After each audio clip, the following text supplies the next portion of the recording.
Assalamualaikum warahmatullahi wabarakatuh. Saya Muhammad Alvin dari kelas 11 IPA 1 akan mempresentasikan materi yang berjudul Pernikahan dalam Islam.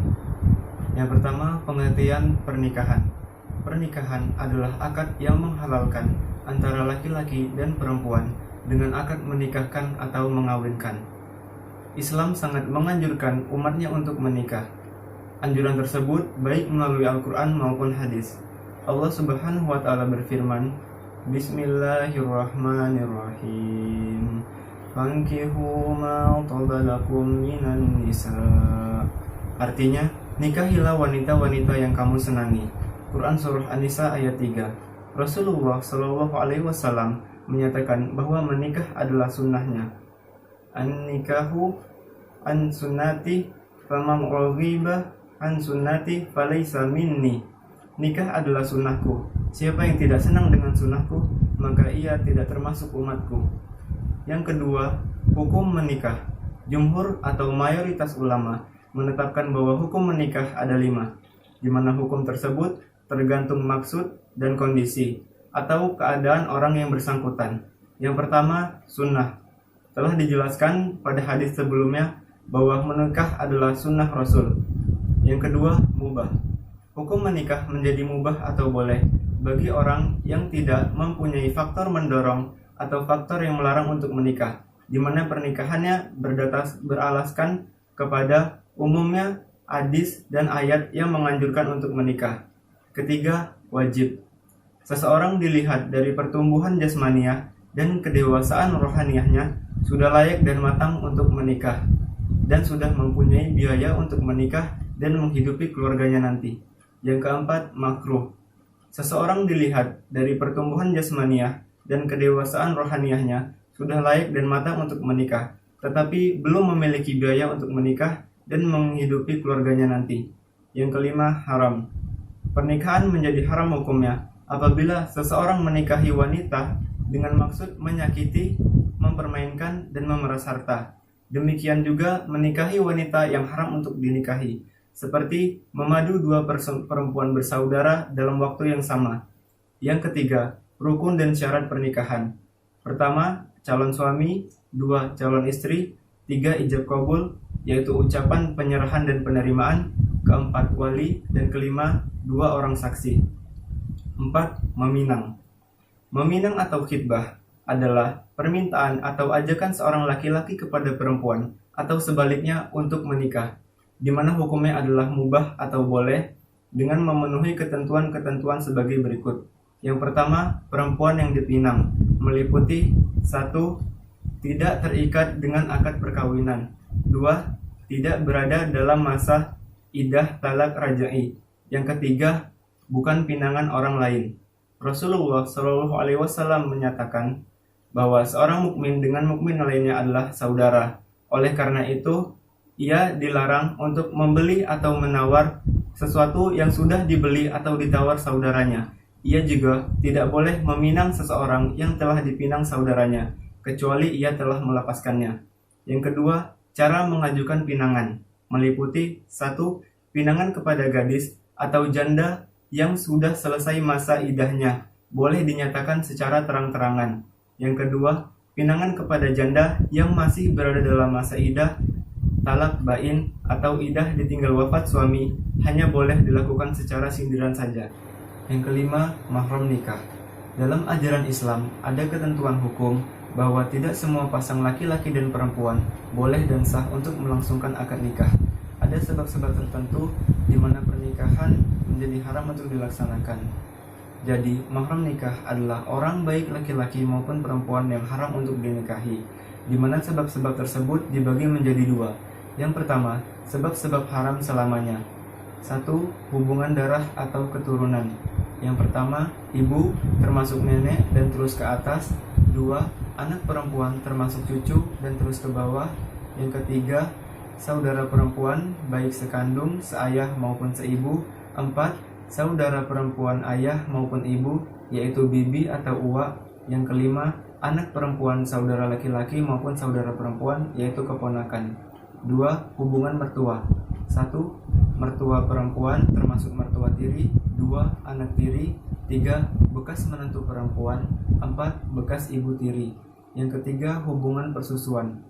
Lalu yang kedua, ada sebab-sebab haram untuk sementara, di mana jika sebab-sebab tersebut sudah selesai atau hilang, maka boleh dilaksanakan pernikahan, di mana sebab-sebab tersebut adalah 1. Pertalian nikah. 2. Talak bain kubroh atau perceraian sudah 3 kali. 3. Memadu 2 perempuan bersaudara. 4. Dipoligami lebih dari 4 orang. 5. Perbedaan agama. 6. Wali dan saksi dalam pernikahan. Yang pertama, wali. Pengertiannya, wali dalam pernikahan adalah wali perempuan yang melangsungkan akad dengan pengantin pria. 2. Kedudukan wali. Wali merupakan salah satu rukun nikah. Yang ketiga, syarat wali. Yang pertama, merdeka atau mempunyai kebebasan. Yang kedua, berakal. 3. Balik. 4. Islam. Yang keempat, macam-macam dan tingkatan wali. Yang pertama, pada dasarnya wali dibagi menjadi 2, yaitu wali nasab adalah wali yang berasal dari pihak kerabat, dan wali hakim, yaitu pejabat yang diberikan hak oleh penguasa untuk menjadi wali nikah dalam keadaan tertentu dan sebab tertentu pula. Yang kedua, wali mujbir. Wali mujbir adalah wali yang berhak menikahkan perempuan tanpa terlebih dahulu meminta izinnya. Yang ketiga, wali hakim, di mana jika wali sebelumnya yang diberi hak menolak untuk menikahkan, maka haknya tersebut diberikan kepada wali hakim. Yang keempat, wali adol, yaitu wali yang enggan atau menolak untuk menikahkan perempuan di bawah kewaliannya, maka hak tersebut diberikan kepada tangan hakim. Lalu ada saksi nikah. Saksi nikah merupakan salah satu rukun nikah.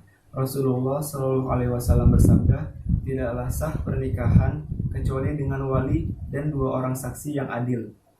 7. Ijab qabul. Ijab qabul adalah ucapan penyerahan dan penerimaan yang dilakukan oleh wali mempelai perempuan dan mempelai laki-laki. 8. Mahar. Mahar atau mas kawin adalah pemberian wajib dari suami kepada istri dengan sebab pernikahan. Mahar bisa berupa uang, benda perhiasan maupun jasa seperti mengajar Al-Quran. Kedua, hukum mahar dan menyebut mahar. Membayar mahar wajib hukumnya bagi seorang laki-laki yang menikahi perempuan. Allah Subhanahu wa taala berfirman dalam Quran surah An-Nisa ayat 4. Bismillahirrahmanirrahim. Wa atun nisaa wa saduqatihinna nikhlah. Artinya, bayarlah mahar kepada perempuan yang kamu nikahi sebagai pemberian atau hibah tanda cinta. Lalu, hukum menyebutkan mahar pada saat akad dilangsungkan, hukumnya adalah sunnah. 3. Mahar misil. Mahar misil yaitu mahar besarnya ditentukan dengan besarnya mahar yang diterima saudara perempuan, bibi, kerabat yang telah dahulu menikah. Dalam menentukan besarnya mahar, pada umumnya diperhitungkan juga faktor keturunan, kecantikan, kegadisan, dan sebagainya. 4. Pelunasan mahar. Mahar boleh dibayar secara tunai, boleh dibayar di kemudian atau dihutang, dan boleh sebagian lagi dihutang. Apabila seorang suami mencerai istrinya yang belum dicampuri, jika mahar itu sudah ditentukan besarnya, suami hanya berkewajiban membayar setengahnya saja. Tetapi jika mahar tersebut belum ditentukan besarnya, suami tidak berkewajiban membayar mahar, tetapi membayar mut'ah. Mut'ah adalah pemberian suami kepada istri yang telah dicerai sebagai penghibur baginya. 9. Walimah. 1. Pengertian walimah. Walimah, makna asalnya adalah makanan dalam pernikahan. Menurut bahasa, walimah adalah pesta, kenduri, atau resepsi. Walimah dalam Islam ada bermacam-macam. Di antaranya walimah urs atau walimah pernikahan, walimah khitan, walimah safar, dan walimah akikah. Walimah urs atau pesta pernikahan adalah pesta yang diselenggarakan setelah akad nikah dengan menghidangkan jamuan kepada para undangan, dengan maksud sebagai rasa syukur atas nikmat yang diterima. Kedua, hukum walimah. Hukum walimah adalah sunnah muakkad, beralaskan kepada hadis Rasulullah SAW, aulim walau bisyah. Artinya, adakanlah pesta walaupun hanya memotong seekor kambing. 3. Hukum menghadiri walimah. Menghadiri walimah wajib hukumnya bagi orang yang diundang, yang beralaskan pada hadis Nabi SAW, yaitu yang berbunyi, Apabila seorang di antara kamu diundang untuk menghadiri suatu pesta, hendaklah ia menghadirinya. 10. Macam-macam pernikahan yang dilarang. 1. Nikah mut'ah. Nikah mut'ah adalah pernikahan dengan menyebutkan batas waktu pada saat akad dilangsungkan, misalnya 1 minggu. Apabila telah sampai pada waktu yang ditentukan, maka pernikahan tersebut putus dengan sendirinya. Tujuan nikah mut'ah adalah untuk hiburan, bersenang-senang, dan melampiaskan hawa nafsu. Pada awalnya nikah mut'ah diperbolehkan oleh Rasulullah SAW, karena pada masa itu pasukan Islam sedang berperang dalam waktu yang cukup lama, sehingga berpisah dengan istrinya. Untuk mencegah terjadinya perbuatan zina, maka nikah mut'ah diperbolehkan. Tetapi kemudian nikah mut'ah dilarang karena terdapat unsur pelecehan terhadap wanita dan merusak nilai kehidupan. 2. Nikah syugur. Nikah syugur adalah pernikahan 2 orang jodoh atau 4 orang, di mana perempuan itu dijadikan mahar masing-masing. Ucapan akad nikah ini bisa seperti, saya nikahkan Anda dengan anak perempuan saya dengan syarat Anda menikahkan saya dengan anak perempuan Anda. Pernikahan syugur merupakan pernikahan adat jahiliyah. 3. Nikah tahlil. Nikah tahlil adalah nikah untuk memperbolehkan atau pembolehan, yaitu pernikahan yang dilakukan oleh seorang laki-laki untuk menghalalkan wanita yang dinikahi lagi oleh mantan suaminya yang telah mentalak 3. Laki-laki yang melakukan pernikahan dengan tujuan tersebut disebut muhalil, sedangkan laki-laki mantan suaminya yang telah menjatuhkan talak 3 disebut muhalalullah. Nikah tahlil haram hukumnya. 4. Pernikahan silang. Pernikahan silang adalah pernikahan yang dilakukan oleh seorang muslim dan seorang non-muslim. Janganlah kamu menikahi wanita-wanita musyrik sebelum mereka beriman. Sesungguhnya budak wanita yang mukmin lebih baik daripada wanita musyrik, walaupun memikat hatimu. Quran Surah Al-Baqarah ayat 221. Demikian presentasi dari saya. Terima kasih. Wassalamualaikum warahmatullahi wabarakatuh.